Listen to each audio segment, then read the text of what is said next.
So today I am going to talk about the literary devices found in The Giving Tree and by Addie Elvin. So I thought this quote was really representative of what we'll be talking about today, which is optimism is a happiness magnet. If you stay positive, good things and good people will be drawn to you, by Mary Lou Retton.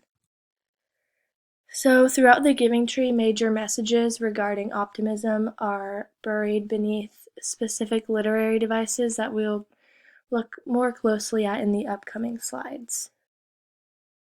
Device number 1 found in the Giving Tree is going to be a symbol, which is an object or action that contains deeper meaning and is representative of several other aspects. So in the Giving Tree, a few quotes I found was, "I'm sorry, I wish that I could give you something, but I have nothing left. I am just an old stump, I'm sorry." Well, an old stump is good for sitting and resting. "Come, boys, sit down, sit and rest," and the boy did, and the tree was happy. The tree can symbolize many things, however, from my perspective, it represents the role our parents play.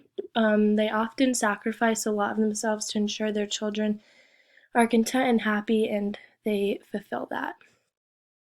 How these convey optimism is, although the tree didn't have much left to offer, she gave what she could to ensure the man's happiness.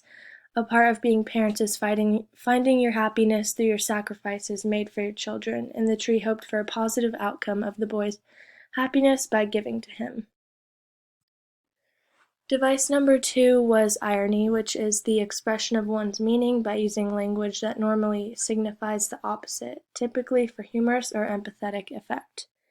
So the quote that I pulled to represent that was, "I want to buy things and have fun. I want some money." The tree tells him she has no money but is willing to give her apples to sell in the city. She says, "Take my apples, boy, and sell them in the city. Then you will have more money and you will be happy."